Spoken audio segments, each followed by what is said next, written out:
ये खबर उत्तर प्रदेश के सोनभद्र से। डीएवी संस्था की तानाशाही रवैया के खिलाफ स्थानीय लोग हुए मुखर। ओबरा परियोजना प्रबंधक समस्याओं का हल निकाले नहीं तो होगा वृहद आंदोलन। सोनभद्र में ओबरा परियोजना द्वारा संचालित ओबरा इंटर कॉलेज का प्रबंधन जब से डीएवी संस्था के हाथ गया है, तब से डीएवी संस्था की तानाशाही रवैया के खिलाफ स्थानीय लोग मुखर दिख रहे हैं।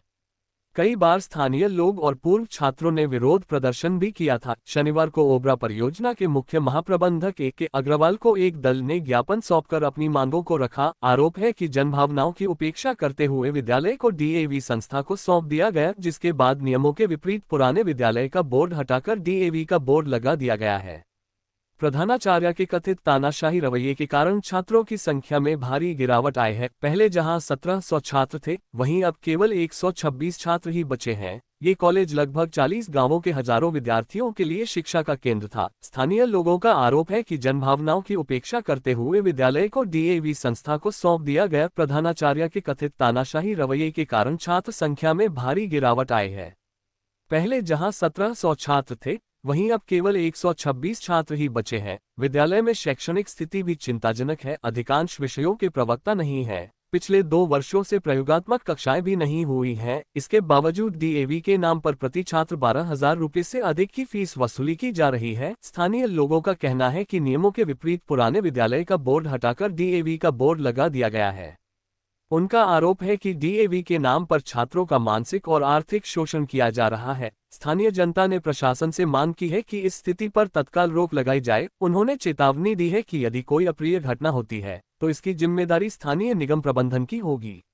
ओबरा परियोजना के महाप्रबंधक को ज्ञापन देने वाला जितेंद्र कुमार भारती ने बताया, पूर्व में ओबरा इंटर कॉलेज के नाम से मशहूर कॉलेज को डीएवी के हाथों लीज पर दे दिया गया है। इसी कॉलेज में दूर दराज के आदिवासी बच्चे जाकर शिक्षा दीक्षा ग्रहण करते थे। हालांकि पास में होने के कारण अभी भी मजबूरी में शिक्षा ग्रहण करते हैं। 12 गांव का केंद्र ओबरा शिक्षा के मामले में अव्वल है, इसलिए गांव के बच्चे ओबरा स्थित कॉलेज में शिक्षा ग्रहण करते हैं। CGM A K. अग्रवाल को ज्ञापन सौंपकर अवगत कराया गया है कि इस विषय पर ध्यान दें ताकि गरीब आदिवासी बच्चों का भला हो सके और मामले को उच्च अधिकारियों तक पहुंचने का काम किया जाए। गरीब आदिवासी बच्चों को जिंदगी दांव पर लगी है। ये वही बच्चे हैं जो छोटे बड़े समाज से आते हैं। इन बच्चों का परियोजना के ओबरा कॉलेज से बहुत आशा जुड़ी हुई थी।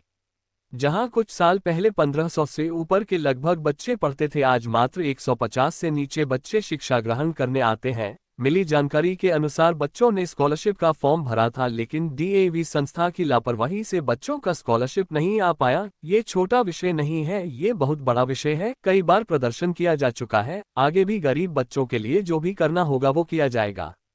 आप देख रहे हो देश का तेजी से बढ़ता हुआ India 28 news. Kameshwar Vishwakarma, Uttar Pradesh, national head की आवाज। सबसे पहले आपका परिचय जानना चाहेंगे। मेरा नाम दिनेश कुमार है। मैं पूर्व क्षेत्र पंचायत सदस्य बिल्ली मारकुंडी। आप लोगों ने ओबरा प्रबंधक को ज्ञापन दिया है, क्या मामला है? मामला इंटर कॉलेज का है और पहले इंटर कॉलेज जो था यहाँ पे इसको परियोजना चलाती थी और इस समय प्राइवेट हाथों में दे दिया गया है। और हमारे वनवासी जंगल झाड़ी से बच्चे आते थे, गरीब घर के थे, जिसमें पढ़ने लिखने में इस समय दिक्कत का सामना करना पड़ रहा है। और ऐसा क्या दिक्कत का सामना करना पड़ रहा है जो बच्चा शिक्षा से वंचित हो रहे हैं? दिक्कत का सामना इसलिए करना पड़ रहा है, पहले स्कूल का जो जब इंटर कॉलेज था तो उस समय बच्चों का फीस 5 रुपये, 10 रुपये, 15 रुपये तक था और इस समय फीस 1390 रुपये हो गया है। और हमारे जो 10,000 रुपये कमाने वाले व्यक्ति हैं, इतने महंगे फीस में बच्चों को कहाँ से पढ़ाई लिखाएंगे? और इसके वजह से बच्चे पढ़ने। एक बात बताएं। सबसे पहले आपका परिचय जानना चाहूँगा। जी, मेरा नाम जितेंद्र कुमार भारती है। मैं दिल्ली गांव का निवासी हूँ। आप लोगों ने ओबरा परियोजना के प्रबंधक को ज्ञापन दिया है, क्या मामला है? मामला ये है कि जो हमारा इंटर कॉलेज है, जहाँ पे हमारे दूर दराज के गरीब बच्चे आके शिक्षा दीक्षा ग्रहण करते थे और करते हैं भी अभी भी, क्योंकि उनकी मजबूरी है वो, क्योंकि सबसे नज़दीक स्कूल हमारा ओबरा इंटर कॉलेज पड़ता है जो हमारे 12 गाँव को जोड़ता है।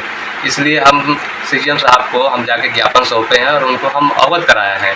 तो हमने कहा मान्यवर जी ज़रा इस विषय पे ध्यान दें ताकि कुछ गरीब बच्चों का भला हो सके। इसलिए मैं इस विषय को शक्ति भवन तक भी मैं पहुंचा रहा हूं और मेरी बात अगर पहुंचती है तो कृपया इस बात में आप लोग संज्ञान लें। और वर्तमान में हमारे मुख्यमंत्री श्रीमान योगी आदित्यनाथ जी भी हैं, अगर मेरी बात उनके तक पहुंचेगी तो मैं हाथ जोड़ के निवेदन करना चाहता हूं कि इस विषय को देखें। और कई बच्चों की ज़िंदगी दांव पे लगी हुई है, जो छोटे बड़े जो समाज से बच्चे आते हैं उनका बहुत आशा जुड़ा हुआ है। इसलिए मैं सबसे निवेदन करना चाहता हूं, और मेरी बात जहां भी पहुंच रही है सोशल मीडिया के हिसाब से आप इस बात को फैलाएं और बात करें। और हमारे साथ जितने हमारे छोटे बड़े भाई लगे हुए हैं इस मामले को जानते हैं, तो मैं सबको निवेदन करना चाहता हूं कि कृपया इस विषय पे आके बात करें। जितने छोटे बड़े आला अधिकारी हैं हमारे, सब इसमें आके करें। और सबसे विडम्बना की बात ये है कि जो एक समय था कि 1523 बच्चे हमारे यहाँ ओबरा इंटर कॉलेज में पढ़ते थे, आज बहुत विडम्बना ये हो गई है, हम लोग देख रहे हैं, आ रहे हैं, जा रहे हैं, क्योंकि हम लोग यहीं के निवासी हैं, कि ये मात्र 123 बच्चे बचे हुए हैं। और समझ लीजिए बच्चे आके इंटर कॉलेज गेट पे घूम घूम के चले जा रहे हैं। और कुछ तो बात ये रह गई कि जो स्कॉलरशिप वाला चल रहा था, सबसे बड़ी घटना की बात ये हम लोग को समझ में आई कि स्कॉलरशिप जो है, समझ लीजिए इस विषय में हम लोग क्या कहें, किसको दोष दें, ये समझ में नहीं आ रहा है। इसलिए मैं सभी अधिकारियों से, सभी छोटे बड़े कर्मचारी भाइयों से मैं निवेदन करना चाहता हूं कि ये बहुत बड़ा विषय है। आप लोग इसको छोटा समझ रहे हैं, लेकिन ये छोटा नहीं है। इसलिए हमारे कितने समाज के बच्चों का समझ भविष्य अंधकार में चला जाएगा। मैं हाथ जोड़ के सबको निवेदन करना चाहता हूं कि इस विषय पे ज़रा ध्यान दें और इसको आगे से आगे पहुंचाने का काम करें, और हमारे हाथों को मजबूत करके हम लोग समाज में चलें, और ताकि हमारे बच्चों का, हमारे समाज में बच्चे का, सबका भला। इस संबंध में आपने और किसी अधिकारी को ज्ञापन दिया है? जी सर, हम लोग कई बार बड़े बड़े आला अधिकारियों को, मैं नाम नहीं बता सकता हूँ और ना ही बताऊंगा, क्योंकि बताने के बाद होता क्या है, कई जगह से फ़ोन आना लगता है कि कहते हैं कि बताइए आपने हमारा नाम बता दिया, ये कर दिया। लेकिन उससे मैं डर नहीं रहा हूँ। लेकिन ठीक है, हमारा संघर्ष जारी है, हमारे साथ के लोग हैं, सारे लोग हैं, लगे हुए हैं, हमें डर किसी बात की नहीं है। और हमें बस चिंता इस विषय की है कि हमारे भाइयों के, हमारे जो समाज के बच्चे हैं, उनका भविष्य उज्ज्वल हो। इसलिए हम लोग, अगर आपकी मांग नहीं पूरी की गई तो अगला कदम क्या होगा आपका? अगला कदम यही होगा, सारे लोग जान रहे हैं कि हम देखिए कोई भी कार्य करने के लिए धरना प्रदर्शन या कुछ भी जो भी करना पड़ेगा, मैं उसके लिए बाध्य हूँ। इसलिए जो भी हमको करना पड़ेगा हम करने के लिए तैयार हैं, नियम के अनुसार से कि जो भी करना पड़ेगा हम लोग करेंगे।